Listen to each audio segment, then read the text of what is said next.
ഇന്ന് നമ്മൾ സംസാരിക്കാൻ പോകുന്നത് വളരെ വളരെ പ്രശ്നം പിടിച്ച ഒരു പേഴ്സണാലിറ്റി ഡിസോർഡറിനെ പറ്റിയാണ്. ഇത് ഏറ്റവും കൂടുതൽ കണ്ടുവരുന്നത് സ്ത്രീകളിലാണ്. ആദ്യം തന്നെ ടൊവിനോയും ഐശ്വര്യയും അഭിനയിച്ചിട്ടുള്ള കാണേ കാണേ എന്നുള്ള മൂവിയുടെ ഒരു സീൻ ഞാൻ നിങ്ങൾക്ക് കാണിച്ചു തരാം. വളരെ ഡിസ്റ്റർബിംഗ് ആയ സീൻ, നിങ്ങളൊന്ന് കണ്ടു നോക്കൂ. അതിനുശേഷം ഞാൻ നിങ്ങൾക്ക് കുറച്ച് കാര്യങ്ങൾ പറഞ്ഞു തരാം. നീ എന്താ ഫോൺ എടുക്കാതെ? കഴിഞ്ഞ 4 ദിവസമായിട്ട് ഞാൻ വിളിച്ചോണ്ടിരിക്കും. You want to see check your phone. എന്നെ ഒഴിവാക്കാനാണ് ഇങ്ങനെ പെരുമാറുന്നത് ഒരു പേഴ്സണാലിറ്റി ഡിസോർഡറിന്റെ ഭാഗമാണ്. ആദ്യം തന്നെ കുറച്ച് കാര്യങ്ങൾ ഞാൻ നിങ്ങളോട് ഒരു ചോദ്യം ചോദിക്കട്ടെ. പെട്ടെന്ന് ദേഷ്യം വരുന്ന, അല്ലെങ്കിൽ പെട്ടെന്ന് വിഷമം വരുന്ന, അല്ലെങ്കിൽ ഇടയ്ക്കിടയ്ക്ക് ഈ മൂഡ് സ്വിങ്സ് വരുന്ന ആൾക്കാരെ നിങ്ങൾ കണ്ടിട്ടുണ്ടോ?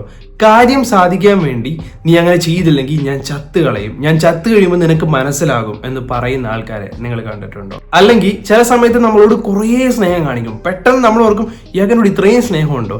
പക്ഷെ കുറച്ച് കഴിയുമ്പോൾ ചിലപ്പോൾ അവര് നമ്മളോട് ഭയങ്കര ദേഷ്യം കാണിക്കും. അപ്പൊ നമ്മൾ ആകെ കൺഫ്യൂസ്ഡ് ആവും. ഇങ്ങനെ ഇമോഷൻസ് മാറി മാറി വരുന്ന ആൾക്കാരെ നിങ്ങൾ കണ്ടിട്ടുണ്ടോ?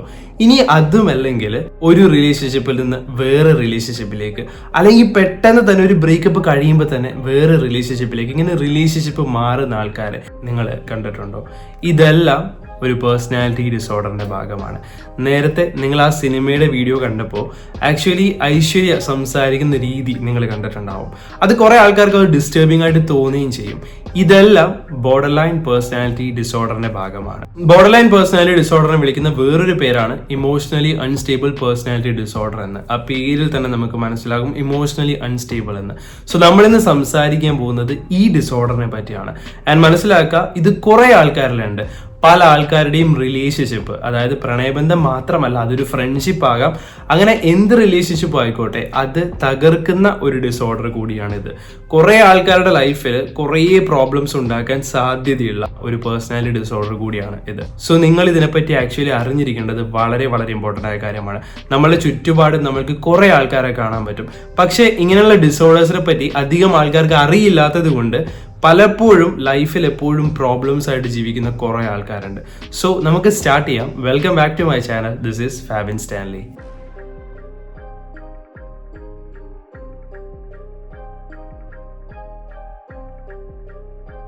സോ നമുക്ക് ആദ്യം തന്നെ ഒരു കഥയിൽ നിന്ന് തുടങ്ങാം. ഒരു 25 വയസ്സുള്ള ഒരു പെൺകുട്ടി, നമുക്ക് റോസ് എന്ന് വിളിക്കാം. ഓക്കെ, റോസിന് എപ്പോഴും ദേഷ്യമാണ്. ഒരു കാര്യമില്ലാണ്ട് ആൾക്കാരോട് ദേഷ്യപ്പെട്ടുകൊണ്ടിരിക്കും. എല്ലാ കാര്യത്തിലും പെട്ടെന്ന് തന്നെ ഇറിറ്റേഷൻ വരും. അതുപോലെ തന്നെ ആൾക്കാരോട് ഈ ദേഷ്യപ്പെടുന്ന സമയത്ത് പെട്ടെന്ന് ദേഷ്യം കൺട്രോൾ ചെയ്യാൻ പറ്റാത്തതുകൊണ്ട് തന്നെ കൈ കിട്ടുന്ന സാധനങ്ങൾ ചിലപ്പോൾ വലിച്ചെറിയും, ചിലപ്പോൾ ആൾക്കാരുടെ മേത്തേക്ക് വലിച്ചെറിയും. അത് മാത്രമല്ല, ചിലപ്പോൾ എന്തെങ്കിലും സാധനങ്ങൾ എടുത്ത് എറിഞ്ഞ് പൊട്ടിക്കുന്ന സ്വഭാവം റോസിനുണ്ട്. ഇനി ഒന്നും പറ്റിയില്ലെങ്കിൽ ഈ ദേഷ്യം അല്ലെങ്കിൽ വിഷമം വരുന്ന സമയത്ത് റോസിനെ തന്നെ കുറേ വേദനിപ്പിക്കും. ചിലപ്പോൾ കത്തി കൊണ്ടോ ബ്ലേഡ് കൊണ്ടോ സ്വന്തം ശരീരം മുറിക്കും. അല്ലെങ്കിൽ ആൾക്കാരോട് ഈ ദേഷ്യപ്പെടുന്ന സമയത്ത് അല്ലെങ്കിൽ കാര്യം കാണാൻ വേണ്ടി എപ്പോഴും ആത്മഹത്യാ ഭീഷണി മുഴക്കും. നീ അത് ചെയ്തില്ലെങ്കിൽ ചെയ്യും, നീ ഇങ്ങനെ ചെയ്തില്ലെങ്കിൽ ഞാൻ അങ്ങനെ ചെയ്തില്ലെങ്കിൽ ഞാൻ മരിച്ചു കഴിയുമ്പോൾ നീ പഠിക്കും. ഇങ്ങനെ റോസ് പറഞ്ഞുകൊണ്ടിരിക്കും. റോസ് ഈ 25 വയസ്സിനിടയിൽ ഓൾറെഡി ഒരു 4-5 തവണ ത്തേക്ക് ശ്രമിച്ചിട്ടുണ്ട്. പല സമയത്തും ആൾക്കാർ കണ്ടതുകൊണ്ട് ഈ കുട്ടി രക്ഷപ്പെട്ടു. ഇനി പറയുകയാണെങ്കിൽ ഈ കുട്ടിക്ക് ഓൾറെഡി ഒരു 5-6 റിലേഷൻഷിപ്പുകൾ ഉണ്ടായിരുന്നു, അതായത് 5-6 പ്രണയ ബന്ധങ്ങൾ ഉണ്ടായിരുന്നു.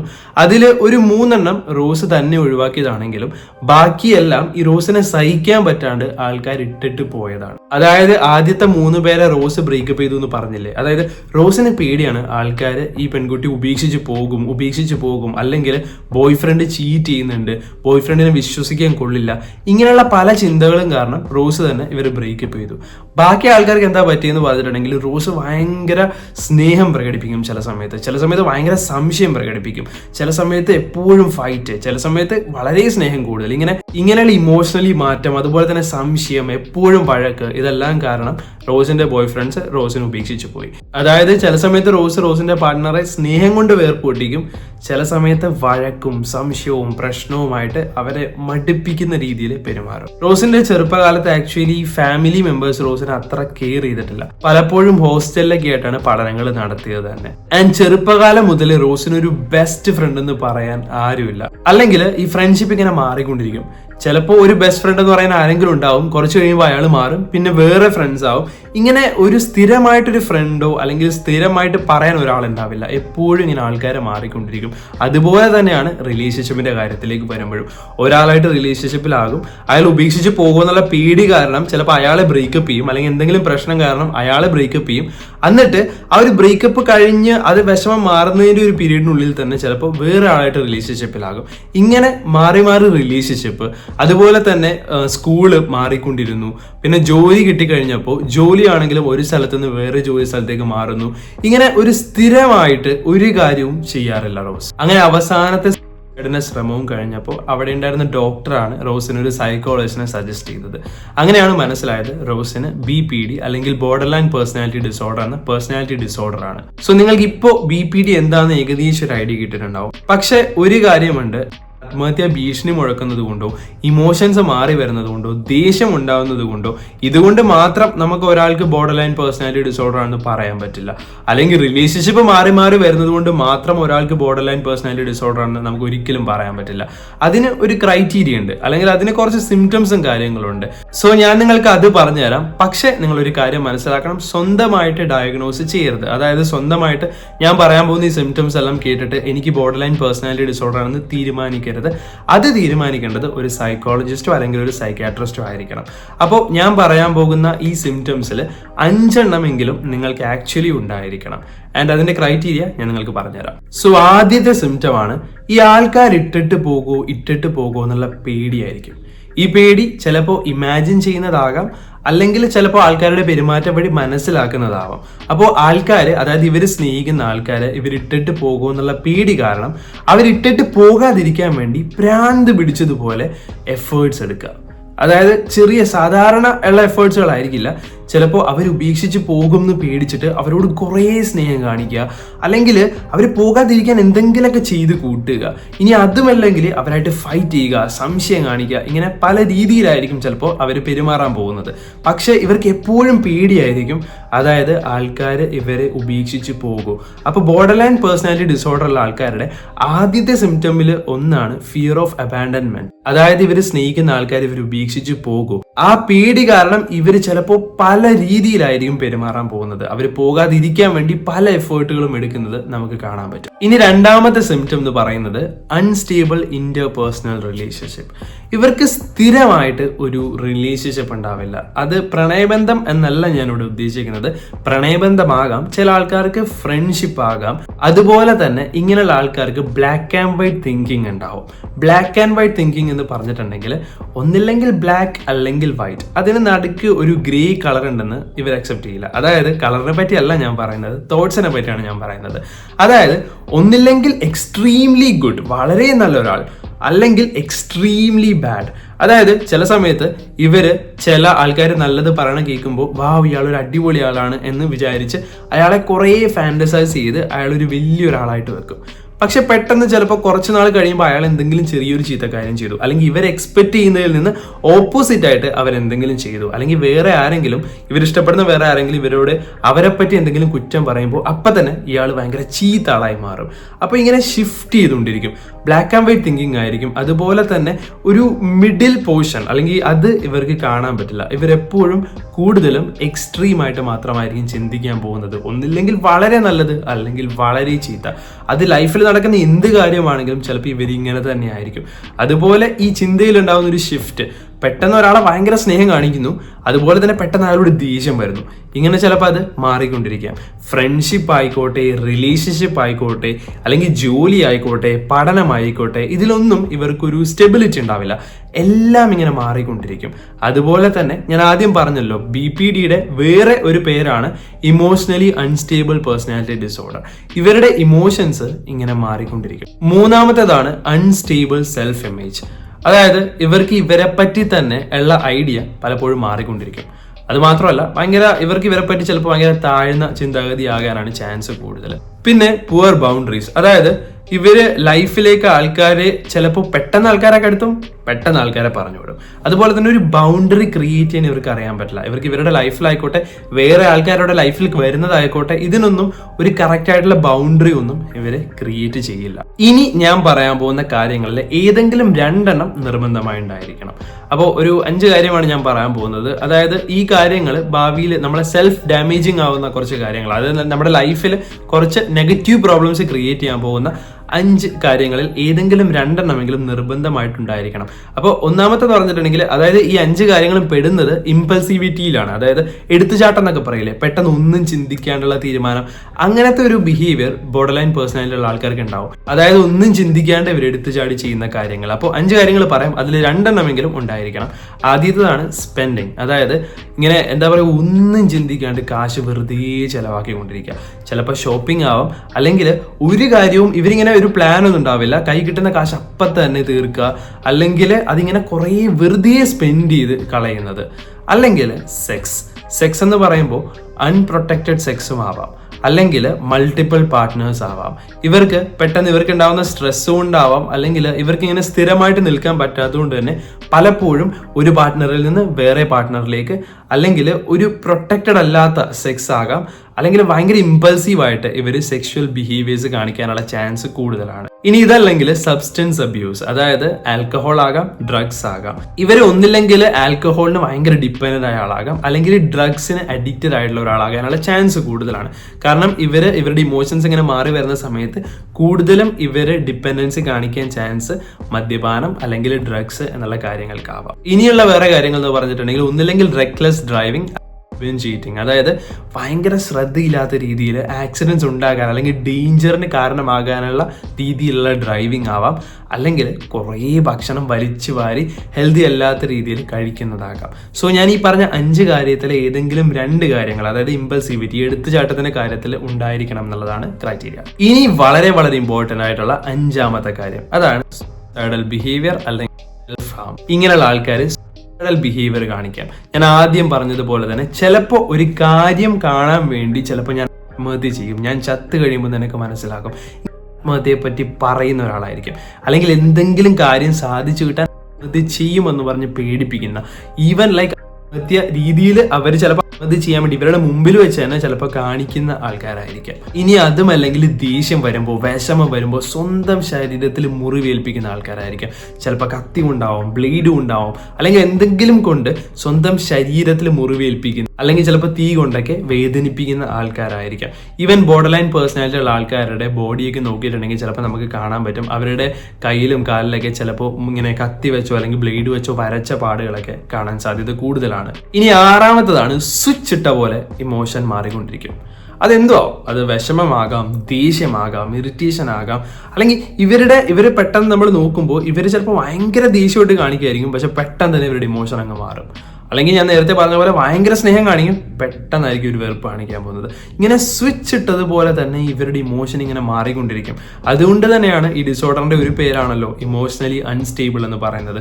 അപ്പോൾ ഇവരുടെ ഇമോഷൻസ് ഇങ്ങനെ മാറിക്കൊണ്ടിരിക്കും, ഇവർ പെരുമാറുന്ന രീതിയിലും മാറിക്കൊണ്ടിരിക്കും. അപ്പം നമുക്ക് തന്നെ ആകെ കൺഫ്യൂസ്ഡ് ആവും, ഇയാളെന്ത് ഇങ്ങനെ പെരുമാറുന്നത്.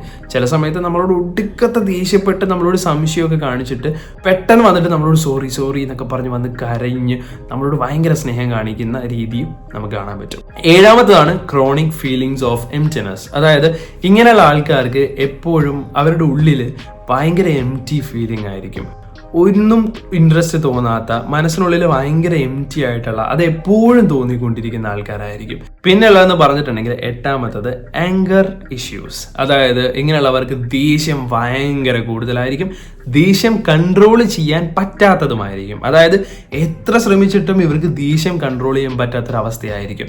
അതുപോലെ തന്നെ ഞാൻ ആദ്യം പറഞ്ഞതുപോലെ തന്നെ കൈ കിട്ടുന്ന സാധനങ്ങൾ വലിച്ചെറിയുക, സാധനങ്ങൾ എറിഞ്ഞ് പൊട്ടിക്കുക, ഇനി ചിലപ്പോൾ ആൾക്കാരെ ഉപദ്രവിക്കാൻ നോക്കുക. അതായത് ദേഷ്യം വരുമ്പോൾ ചിലപ്പോൾ ആൾക്കാരെ തല്ലാം, അല്ലെങ്കിൽ കൈ കിട്ടുന്ന സാധനങ്ങൾ ആൾക്കാരുടെ മേത്തേക്ക് വലിച്ചെറിയാം. സോ ഇങ്ങനെയുള്ള ബിഹേവിയറും ബോർഡർ ലൈൻ പേഴ്സണാലിറ്റി ഉള്ള ആൾക്കാർ കാണിക്കും. ഇനിയുള്ള 9ാമത്തത് കുറച്ച് സ്ട്രേഞ്ച് ആയിട്ടുള്ള ഒരു കാര്യമാണ്. അതായത് ഈ സ്ട്രെസ് റിലേറ്റഡ് ആണ്. ഇപ്പൊ ഇവർക്ക് സ്ട്രെസ്സും കാര്യങ്ങളൊക്കെ വരുമ്പോൾ ഇവർക്ക് വരാൻ പോകുന്ന കുറച്ച് കാര്യങ്ങളാണ്. ഒന്നില്ലെങ്കിൽ ഇവർ പാരനോയ കാണിക്കും, അതായത് വളരെ സംശയം ഇവർക്ക് വരും. ചിലപ്പോൾ റിലേഷൻഷിപ്പിലാകാം, അല്ലെങ്കിൽ ഫ്രണ്ട്ഷിപ്പിലാകാം. ഇവർ ചിലപ്പോൾ വിചാരിക്കും ഇവരുടെ ഫ്രണ്ട്സ് എല്ലാം ഇവർക്കെതിരെ തിരിയുന്നതാണ്, ആരെയും വിശ്വസിക്കാൻ കൊള്ളില്ല. അങ്ങനെയുള്ള ചിന്ത ഇവർക്ക് ഇങ്ങനെ ഇടയ്ക്കിടയ്ക്ക് വരും സ്ട്രെസ്സൊക്കെ വരുന്ന സമയത്ത്. അല്ലെങ്കിൽ ഡിസക്യൂറ്റീവ് സിംറ്റംസ്, അതായത് ചില സമയത്ത് ഇവർക്ക് തന്നെ ചിലപ്പോൾ തോന്നും ഇവരുടെ ശരീരത്തിന്റെ പുറത്ത് നിന്ന് ഇവരെ കാണുകയാണ്.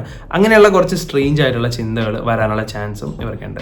സോ ഞാനിപ്പോൾ പറഞ്ഞ ഈ 9 സിംറ്റംസിൽ 5 സിംറ്റമെങ്കിലും ഉണ്ടെങ്കിലാണ് നമുക്ക് ഒരാൾക്ക് BPD ഉണ്ടെന്ന് പറയാൻ പറ്റും. ബട്ട് സ്റ്റിൽ ഞാൻ നിങ്ങളോട് പറയാണ്, സെൽഫ് ഡയഗ്നോസ് ചെയ്യരുത്. ഇങ്ങനെ സിംറ്റംസ് ഉണ്ട്, നിങ്ങൾക്ക് ഇമോഷൻ കൺട്രോൾ ചെയ്യാൻ പറ്റുന്നില്ല, ഇങ്ങനെയുള്ളതാണെങ്കിൽ ഉറപ്പായിട്ടും ഒരു സൈക്കോളജിസ്റ്റിനെ കണ്ടേ പറ്റൂ. ഇനി ബോർഡർലൈൻ പേഴ്സണാലിറ്റി ഡിസോർഡർ എന്തുകൊണ്ടാണ് നമുക്ക് ഉണ്ടാവുന്നതെന്ന് വെച്ചാൽ കുറേ കാരണങ്ങൾ ഉണ്ടെങ്കിലും ഇന്നും ഇതിനെപ്പറ്റി സ്റ്റഡീസ് നടന്നുകൊണ്ടിരിക്കുകയാണ്. അതിൽ ഒരു കാര്യം എന്ന് പറഞ്ഞിട്ടുണ്ടെങ്കിൽ നമ്മുടെ ചൈൽഡ്ഹുഡ് ട്രോമ ആകാം. അതായത് ചെറുപ്പത്തിലെ നമ്മുടെ പാരന്റ്സിൽ നിന്ന് നമുക്ക് കിട്ടേണ്ട രീതിയിലുള്ള സ്നേഹം നമുക്ക് കിട്ടിയില്ല, കിട്ടേണ്ട രീതിയിലുള്ള കെയർ നമുക്ക് കിട്ടിയില്ലെങ്കിൽ, അല്ലെങ്കിൽ ഏറ്റവും കൂടുതൽ ആൾക്കാരും ചൈൽഡ് അബ്യൂസ്ഡ് ആയ ആൾക്കാരായിരിക്കും.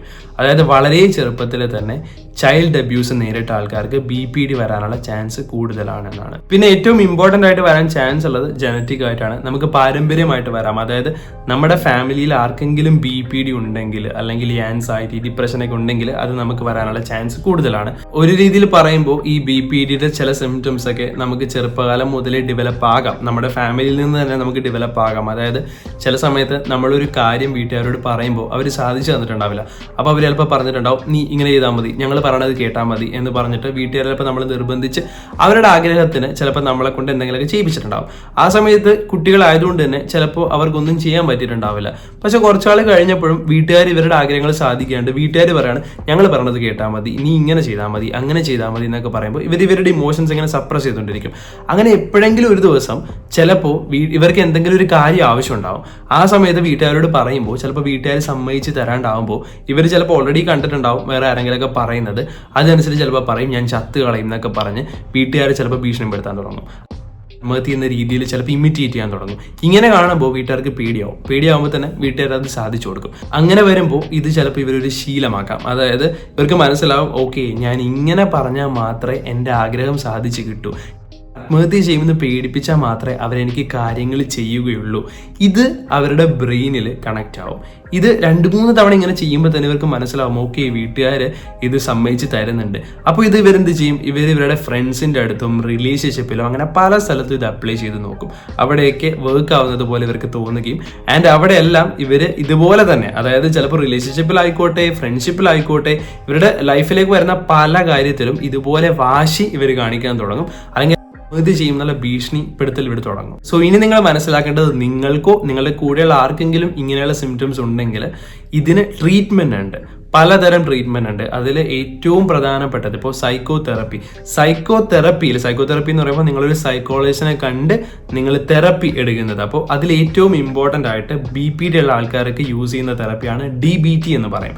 അതാണ് dialectical behaviour therapy. So DBT ചെയ്യുന്നത് വഴി നിങ്ങൾക്ക് ബോർഡർലൈൻ പേഴ്സണാലിറ്റി ഡിസോർഡർ കൺട്രോൾ ചെയ്യാൻ പറ്റും. ഇത് ചിലപ്പോൾ കംപ്ലീറ്റ്ലി നമുക്ക് ക്യൂർ ചെയ്യാൻ പറ്റില്ല, പക്ഷെ ഇത് നമുക്ക് കൺട്രോൾ ചെയ്ത് മാറ്റാൻ പറ്റും. പിന്നീട് നമുക്ക് ആവശ്യം വരുന്നത് മെഡിക്കേഷൻ ആയിരിക്കും. സോ മെഡിക്കേഷൻ ആവശ്യമുള്ളവർക്ക്, മെഡിക്കേഷൻ എന്ന് പറയുമ്പോൾ മരുന്ന് കഴിക്കേണ്ടി വരും. അതായത് നമ്മുടെ ഇമോഷൻസ് ഒക്കെ റെഗുലേറ്റ് ചെയ്യാൻ, അല്ലെങ്കിൽ നമ്മുടെ ആൻസൈറ്റി, ഡിപ്രഷന്റെ സിംറ്റംസ് ഒക്കെ റെഗുലേറ്റ് ചെയ്യാൻ ചിലപ്പോൾ നമുക്ക് മരുന്നിന്റെ ആവശ്യം കൂടി വരും. അങ്ങനെ മെഡിക്കേഷൻ പ്ലസ് തെറപ്പി നമ്മൾ എടുക്കുകയാണെങ്കിൽ നമ്മൾക്ക് BPD എന്നുള്ള അസുഖം മാറ്റാൻ പറ്റും. നിങ്ങൾ എപ്പോഴും മനസ്സിലാക്കേണ്ട ഒരു കാര്യം എന്ന് പറഞ്ഞിട്ടുണ്ടെങ്കിൽ, BPDയുടെ സിംറ്റംസ് ഉണ്ടായിട്ടും ട്രീറ്റ് ചെയ്യാതെ വെച്ചുകൊണ്ടിരിക്കുന്നത്. പലപ്പോഴും നമ്മൾ വിചാരിക്കും, ഓക്കെ ഇതൊക്കെ നമുക്ക് മാറ്റാനല്ലേ ഉള്ളൂ, ഇതൊക്കെ ഇപ്പോൾ ഒരു തെറപ്പിസ്റ്റിൻ്റെ അടുത്ത് പോയിട്ടുണ്ടെങ്കിൽ എന്താ, അവർ ചിലപ്പോൾ നമ്മൾ പറയുന്നത് കേട്ടുകൊണ്ടിരിക്കും, അവർ ചിലപ്പോൾ എന്തെങ്കിലുമൊക്കെ സൊല്യൂഷൻ പറഞ്ഞുതരും. ഇതൊക്കെ എനിക്കും ചെയ്യാൻ പറ്റുന്ന കാര്യങ്ങളല്ലേ, പിന്നെ എന്തിനാണ് ഞാൻ ഒരു തെറപ്പിസ്റ്റിൻ്റെ അടുത്ത് പോകുന്നത്, പിന്നെ എന്തിനാണ് ഞാൻ ഒരു സൈക്കോളജിസ്റ്റിൻ്റെ അടുത്ത്, ഒരു സൈക്കാട്രിസ്റ്റിൻ്റെ അടുത്ത് പോകുന്നത്, ഇനി മരുന്ന് കഴിച്ചിട്ടുണ്ടെങ്കിൽ എനിക്ക് സൈഡ് ഇഫക്ട്സ് ഉണ്ടായാലോ, ഇനി മരുന്ന് കഴിച്ചാൽ എനിക്ക് അതുണ്ടായാലോ ഇതുണ്ടായാലോ, ഇങ്ങനെ പല ചിന്തകളും നിങ്ങൾക്ക് വരാം. ഇല്ലെങ്കിൽ നിങ്ങളുടെ കൂടുതൽ ആൾക്കാർ നിങ്ങൾക്ക് പറഞ്ഞുതരാം. പക്ഷെ നിങ്ങൾ മനസ്സിലാക്കേണ്ടത്, ഒരു സന്തോഷപരമായ സമാധാനപരമായ ഒരു ലൈഫ് നിങ്ങൾക്ക് ആവശ്യമുണ്ടെങ്കിൽ, അതായത് ഒരു നോർമൽ ആയിട്ടുള്ള ലൈഫ് നിങ്ങൾക്ക് ആവശ്യമുണ്ട്, ഒരു ലൈഫ് ലോങ് ഹാപ്പി റിലേഷൻഷിപ്പ് നിങ്ങൾക്ക് ആവശ്യമുണ്ടെങ്കിൽ ഉറപ്പായിട്ടും ഇത് ട്രീറ്റ് ചെയ്ത് മാറ്റിയേ പറ്റും. നിങ്ങൾ സ്വന്തമായിട്ട് ട്രീറ്റ് ചെയ്ത് മാറ്റാൻ ശ്രമിക്കുകയാണെങ്കിൽ നിങ്ങൾക്ക് പലപ്പോഴും തെറ്റിപ്പോകാനുള്ള ചാൻസ് വളരെ കൂടുതലാണ്. കാരണം നിങ്ങൾക്ക് BPD ഉള്ളത് കൊണ്ട് തന്നെ നിങ്ങളുടെ ബ്രെയിൻ നിങ്ങൾ ഉദ്ദേശിക്കുന്നത് പോലെ തന്നെ ചിന്തിക്കണം എന്നൊരു നിർബന്ധമില്ല. നിങ്ങൾക്ക് ചിലപ്പോൾ ശരിയെന്ന് തോന്നുന്നതെല്ലാം ചിലപ്പോൾ ശരിയാവണമെന്ന് നിർബന്ധമില്ല. ബിക്കോസ് നമ്മുടെ ബ്രെയിൻ അങ്ങനെ ആയിരിക്കും ചിന്തിക്കുന്നത്, നമ്മുടെ ബ്രെയിൻ എക്സ്ട്രീം ആയിട്ടായിരിക്കും ചിലപ്പോൾ ചിന്തിക്കാൻ പോകുന്നത്. അതുകൊണ്ട് തന്നെ ഉറപ്പായിട്ടും നിങ്ങൾക്ക് ഒരു സൈക്കോളജിസ്റ്റിൻ്റെ ആവശ്യമുണ്ട്, നിങ്ങൾക്ക് ഈ സിംറ്റംസും കാര്യങ്ങളും ഉണ്ടെങ്കിൽ. ബിക്കോസ് ഇത് വെച്ചുകൊണ്ടിരിക്കരുത്. ഒരു ഫിസിക്കൽ അസുഖം വരുന്ന സമയത്ത് നമ്മൾ വെച്ചുകൊണ്ടിരിക്കില്ല അല്ലേ. നമുക്ക് ഭയങ്കര പനി അല്ലെങ്കിൽ ഭയങ്കര അസ്വസ്ഥതകളും കാര്യങ്ങളും നമ്മുടെ ശരീരത്തിൽ ഉണ്ടെങ്കിൽ നമ്മൾ അപ്പം തന്നെ ഡോക്ടറെ പോയി കാണും. നമ്മളാരും വെച്ചുകൊണ്ടിരിക്കില്ല. ബിക്കോസ് നമ്മളുടെ ആരോഗ്യത്തിന് അല്ലെങ്കിൽ നമ്മുടെ ലൈഫിന് അത് ഡേഞ്ചറാണ്. അതുപോലെ തന്നെയാണ് മെന്റൽ ഹെൽത്തും. നിങ്ങൾക്ക് ബോർഡർലൈൻ പേഴ്സണാലിറ്റി ഡിസോർഡർ ആയിക്കോട്ടെ, ഡിപ്രഷൻ ആയിക്കോട്ടെ, ആൻസൈറ്റി ആയിക്കോട്ടെ, ഇത് ലൈഫിന് വെച്ചുകൊണ്ടിരിക്കരുത്. സ്വന്തമായിട്ട് ഡീൽ ചെയ്യാമെന്ന് പറഞ്ഞ് നിങ്ങൾ വെച്ചുകൊണ്ടിരുന്നിട്ടുണ്ടെങ്കിൽ അത് പലപ്പോഴും പല ലൈഫുകൾ, നിങ്ങളുടെ ലൈഫ് മാത്രമല്ല നിങ്ങളുടെ കൂടെയുള്ള ആൾക്കാരെ കൂടി അത് തകർക്കാനുള്ള ചാൻസ് കൂടുതലാണ്. സോ അതുകൊണ്ട് തന്നെ നിങ്ങൾക്ക് ഈ സിംറ്റംസ് ഉണ്ടെങ്കിൽ ഉറപ്പായിട്ടും ഒരു സൈക്കോളജിസ്റ്റിനെ കാണുക. സോ നിങ്ങളുടെ അഭിപ്രായവും കാര്യവും എല്ലാം നിങ്ങൾ കമന്റ് ചെയ്യുക. പരമാവധി എല്ലാ കമന്റുകളും ഞാൻ വായിക്കാൻ ശ്രമിക്കുന്നുണ്ട്. ഇനി അടുത്ത തവണ ഡിസോർഡേഴ്സിനെ പറ്റി പറയാൻ പോകുന്നത് GAD അല്ലെങ്കിൽ ജനറലൈസ് ആൻസൈറ്റി ഡിസോർഡർ എന്ന് പറഞ്ഞ ഒരു ഡിസോർഡറിനെ പറ്റിയാണ്. അതായത് എല്ലാ കാര്യത്തിലും ടെൻഷൻ, എപ്പോഴും ആൻസൈറ്റി, എല്ലാത്തിലും പേടി, അങ്ങനെയുള്ള കുറെ ആൾക്കാർ നമ്മുടെ ചുറ്റുപാടുമുണ്ട്. സോ എന്തായാലും ചാനൽ സബ്സ്ക്രൈബ് ചെയ്യാൻ മറക്കണ്ട. അതുപോലെ തന്നെ ഈ ഇൻഫർമേഷൻ പറ്റുന്ന ആൾക്കാരിലേക്ക് ഷെയർ ചെയ്ത് കൊടുക്കാൻ നോക്കുക. ബിക്കോസ് ഇന്ന് നമ്മുടെ നാട്ടിൽ മെന്റൽ ഹെൽത്തിനെ പറ്റി അത്ര അവയർനെസ് ഇല്ല. ഇന്ന് നമ്മുടെ നാട്ടിൽ ഈ BPD പറ്റിയോ അല്ലെങ്കിൽ പേഴ്സണാലിറ്റി ഡിസോർഡറുകളെ പറ്റിയോ ഇതിനെപ്പറ്റിയൊന്നും ഒരു ഐഡിയ ഇല്ല. അതുകൊണ്ട് തന്നെ കുറെ ആൾക്കാരുടെ ലൈഫ് ആക്ച്വലി തകർന്നു പോകുന്നുണ്ട്. അതൊന്നും നമ്മൾ മനസ്സിലാക്കുന്നില്ല. നമ്മൾ പലപ്പോഴും പല രീതിയിൽ പല ആൾക്കാരെയും കുറ്റപ്പെടുത്തും. നമ്മളിതെല്ലാം മനസ്സിലാക്കേണ്ട സമയം ഓൾറെഡി അതിക്രമിച്ചു കഴിഞ്ഞു. സോ അടുത്ത വീഡിയോയിൽ കാണാം. അതുവരെ bye. Thank you so much.